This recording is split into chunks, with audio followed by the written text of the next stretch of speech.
Sie sind als Pioniere und Bannerträger unserer Bewegung aus dem ganzen Deutschen Reich heute hier versammelt. Je zwei der Ältesten aus einem Sturm. Ich weiß. ഇത് ചരിത്രം പറഞ്ഞു പോകുന്ന ഏറ്റവും ഇരുണ്ട അധ്യായങ്ങളിലൊന്നാണ്. ഒരു മനുഷ്യൻ്റെ അമിത സ്വപ്നങ്ങൾ, ഒരു ലോകം മുഴുവൻ രക്തത്തിൽ മുക്കിയ ആ അഗ്നിദിനങ്ങൾ. അതെ, അഡോൾഫ് ഹിറ്റ്ലർ ഒരേ സമയം നേതാവും നശനീയതയുടെ പ്രതീകവുമായിരുന്നു. അദ്ദേഹത്തിൻ്റെ ഭരണകാലം ഒരു ദേശീയതയെന്ന മുദ്രാവാക്യത്തിൻ്റെ മറവിൽ നടപ്പിലാക്കിയ ക്രൂര പരിഷ്കാരങ്ങളുടെ കഥയാണ്.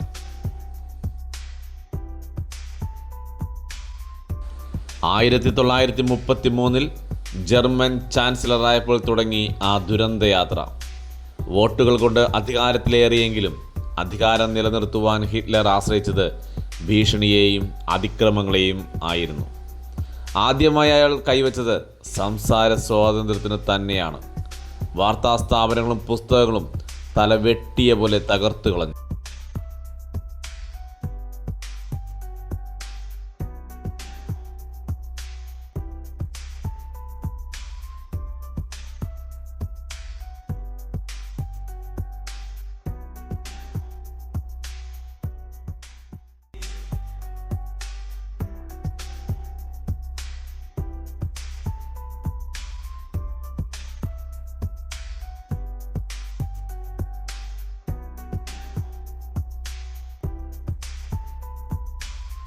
ഹിറ്റ്ലറുടെ അടുത്ത ഉന്നം നാസിഫിക്കേഷൻ എന്ന നിയമപരമായ ദുരന്തം.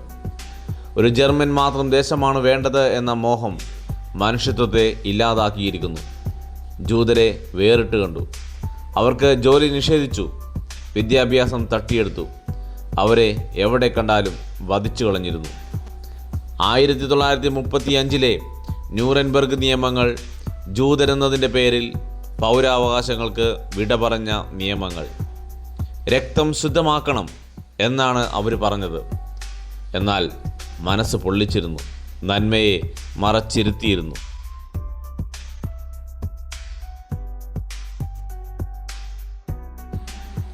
1938 നവംബർ.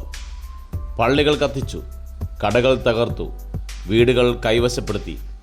ഹിറ്റ്ലറിൻ്റെ ആധിപത്യം ശബ്ദിച്ചു: നിങ്ങളിവിടെയില്ല, നിങ്ങളിവിടെ ആകുവാൻ അർഹതയുമില്ല, നിങ്ങളിവിടെ ആകുവാൻ ഞാൻ അനുവദിക്കുകയുമില്ല.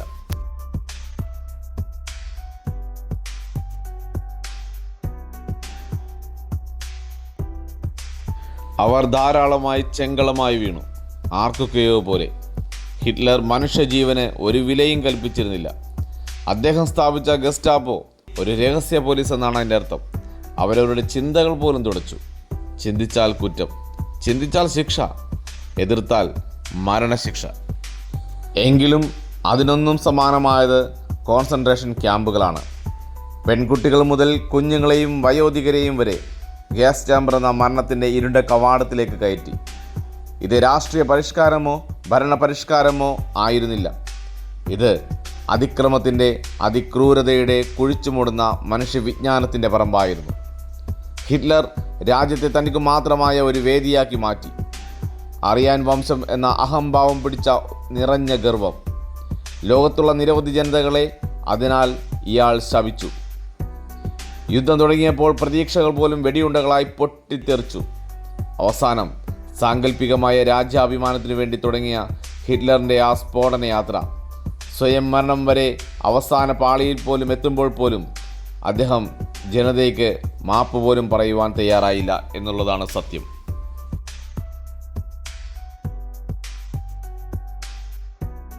ഇത് ഒരു ലേഖനമല്ല, ഒരു ചരിത്ര പാഠവുമല്ല. ഇത് മനുഷ്യത്വം നശിച്ച കാലഘട്ടത്തിൻ്റെ ഓർമ്മപ്പെടുത്തലാണ്. അധികാരം ലഭിച്ചപ്പോൾ അത് മനുഷ്യത്വം നഷ്ടപ്പെടുത്തുവാൻ ഉപയോഗിച്ച ഒരു മനുഷ്യൻ്റെ കഥയാണിത്.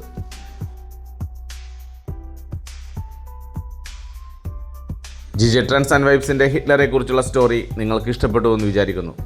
മറ്റൊരു നല്ലൊരു സ്റ്റോറിയുമായി അടുത്ത് കാണാം. ഈ സ്റ്റോറി ഇഷ്ടപ്പെട്ടാൽ നമ്മുടെ ചാനൽ സബ്സ്ക്രൈബ് ചെയ്യാനും ലൈക്ക് ചെയ്യാനും കമൻറ്റ് ചെയ്യാനും മറക്കരുത്. Love you all. Good bye.